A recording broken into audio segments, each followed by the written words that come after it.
1947 doctor Babasaheb आंबेडकरांनी एक पुस्तक लिहिलेलं आहे आणि ह्या पुस्तकाचा शीर्षक आहे स्टेट्स अँड मायनॉरिटी. पुस्तक जास्त मोठं नाहीये, छोटं आहे, परंतु त्या पुस्तकामध्ये या भारताचं हित कसं असेल त्याची पूर्ण आखणी बाबासाहेबांनी करून ठेवली. काय या पुस्तकात? तर ह्या पुस्तकामध्ये बाबासाहेब लिहितात, देशाची प्रगती करायची असेल, देशामध्ये समानता ठेवायची असेल, देश हा समृद्ध करायचा असेल तर देशामध्ये इथल्या सरकारने खाजगी कंपन्यावरती अजिबात अवलंबून राहू नये. स्वतःच्या कंपन्या निर्मित कराव्या. विमा क्षेत्र, कृषी क्षेत्र हे जे महत्वाचे जे संसाधन, हे धनसंसाधन ज्याच्यामधून आपल्याला प्राप्त होऊ शकतं, अशा योजना सरकारने आपल्या ताब्यात घेऊन त्याची वाढ करावी, जेणेकरून देशामध्ये जी जनता आहे ती सुखानं, समाधानी, समृद्ध, एकोप्याने राहू शकते. म्हणून बाबासाहेबांनी कंपन्यांची आखणी करावी.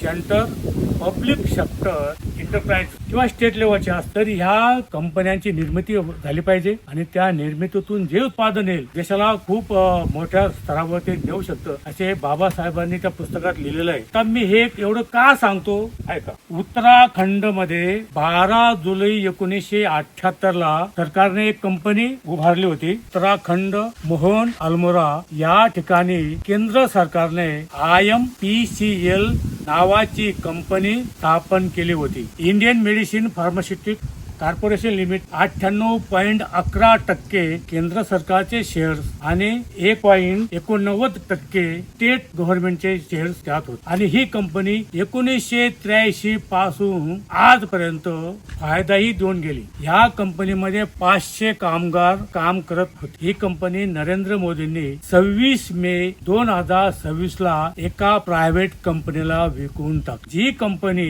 देशाला फायदा करून देते, जी 150 करोडची कंपनी होती, ती कंपनी 121.01 करोड मध्ये विकून टाकली. जी कंपनी फायदा देते ही कंपनी घाट्यामध्ये येऊन विकून टाकली. म्हणजे सांगायचं तात्पर्य असं की डॉक्टर बाबासाहेब आंबेडकरांच्या विचारांच्या विरोधात आणि संविधानाच्या विरोधात या सगळ्या हालचाली सध्या चालू आहेत. तर या कंपनीमध्ये 650 आयुर्वेदिक औषधी आणि 300हून अधिक युनानी औषधी तयार होत होत्या आणि ही सगळी औषधे बाहेर एक्सपोर्ट होत होती. तर जेव्हा ही कंपनी विकण्यासाठी काढली तेव्हा बीजेपीचे खासदार अजय भट यांनी कंपनी विक्रीला त्यांनी विरोध केला आणि अजय भट म्हणाले, जर ही कंपनी विकली तर देश पूर्णपणे बर्बाद होऊ शकतो. असं सांगून सुद्धा मोदीने ती कंपनी रातोरात विकून टाकली. कारण